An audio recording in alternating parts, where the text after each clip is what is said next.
Hey everyone, we've got a bit of a Thanksgiving weekend emergency repair going on here. Um, I noticed some coolant leak, we'll get into it, coming from somewhere over here. And then I've also noticed that the tie rods feel like you're driving on gravel whenever you turn, so that's not good. So I'm going to start on the driver's side because that's where I feel it the most. We've got our replacement parts. I had to pick up a new wrench because I'm going to replace the inners as well. I'll show you why. And I've got my Mevotech. I really like them. I use them on my Escalade, the one that broke off and almost blew up. So, anyways, had a good look with their products, and then gonna try to chase down this coolant leak. Yep, gonna try to get in here. I'll show you how to change your tie rods. Okay, using our 22, ripped off the center cap here. Now, gonna take our actual lug nuts off, which let's see if these are 24s or 22s. 22, so that's nice. All right, so 22 all the way through to get your wheel off. I'm just gonna bust these loose, and then that way once I got it jacked up, I can just pull the wheel off. No big deal. I've made that mistake plenty of times, and I'm trying to remember and do better. So, all right, get that off. Okay, got our lug nuts off. Now one thing, and I haven't experienced this too much, but the wheel was actually stuck to the rotor. So what I did is just like beat on the top, beat on the bottom, and then one big punch essentially, and then it busted loose. So if your wheel's stuck, just give it a few taps. You can even take like a mini sledge or something and just beat around it. And then that that motion will rock it loose. But yep. Okay, so got our upper arm here. Everything here seems all right. Nothing's really torn, just some grease coming out, but that was from where I greased it, and the old grease was coming out, I believe. So got that. Got our ride height and all that kind of stuff. Got our sway bar end links. I technically could replace that, but it all feels fine. Maybe that little slop makes some noise, but once I get this sorted out, I might feel more compelled. Another thing to check while you're in here is that gap.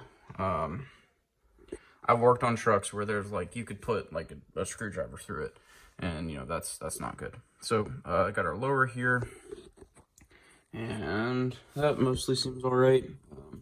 Again, I haven't really felt anything weird there. Everything kind of seems all right. So got our upper, got our lower, but this is where the problem lies. So, you can see there's grease everywhere. And it's basically just blown out. It's not like, a normal leak. And then over here, this is completely caked in grease. So I'm just assuming the boot's torn somewhere. So that said, we don't want that, obviously. It's a good time. Also, if you feel so compelled to change your front differential fluid. If I was smart, I would. I might do that, might not. We'll see. We'll see how we're feeling. But I might just check it while I'm in here. I believe that's a 15 up top.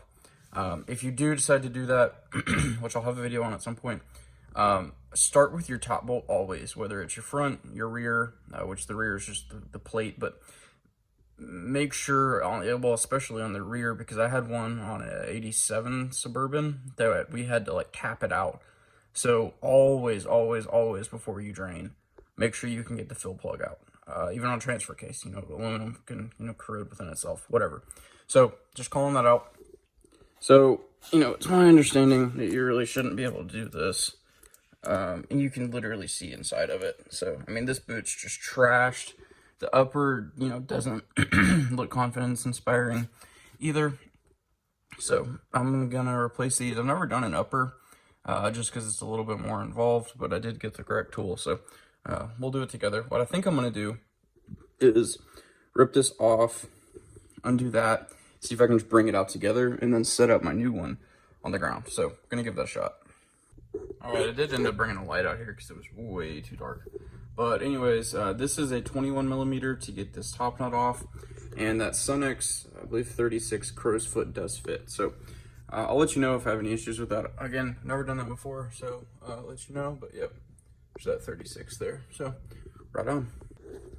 Okay, so I ended up just beating it out with the sledgehammer because I couldn't do it myself, and it came out all right, so that's always good. The tapered edge looks fine. This I did loosen a few times with that crow's foot, and it got kind of violent. Not quite sure how much I love that, but I'm honestly just gonna see if I can maybe just twist it out. This is loose, and I did break that loose, so I'll let you know.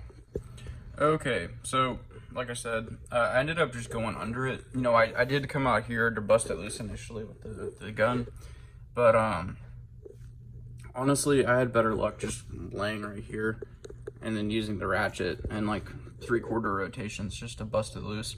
Took a few minutes, but it's all out now, so that's nice. That said, you know, it looks all right in there, I guess. I'm not gonna do anything to it, other than just put the new piece in, make sure I don't get it dirty.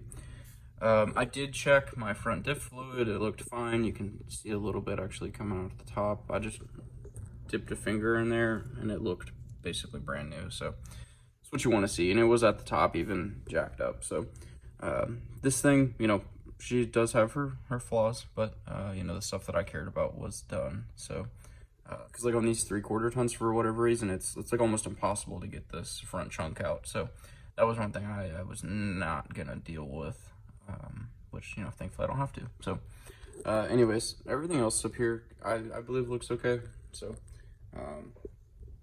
yeah, gonna get that next one lined up, and I'll give you a closer look too. Okay, so we've got our new inner tie rod and our outer tie rod here.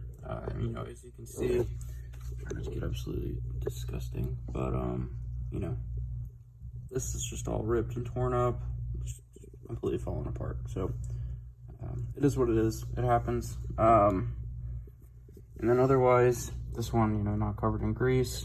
These don't feel like they're greased, so I will be doing that before I get it back on the road, which isn't a big deal because there's you know, your grease fitting under there, and then the one that you actually put on the bottom here. I did look, and there's really not any grease in there, so don't want to send that out dry.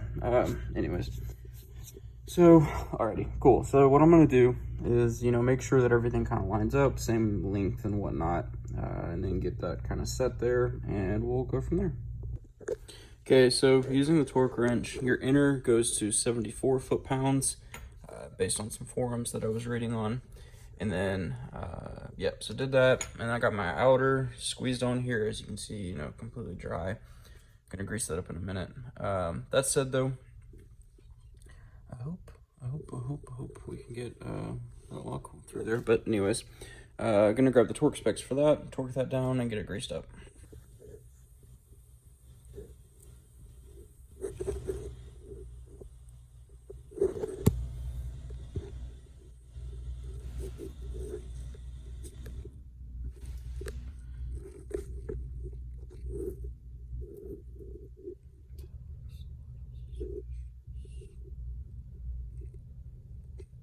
Alrighty, well, sorry for the glare, but we got everything swapped out. Steering wheel is a little crooked, but, you know, it doesn't sound like we're driving on gravel whenever I go to turn, and, you know, it otherwise feels smooth than the normal, you know, bumps and rattles. So, pretty good.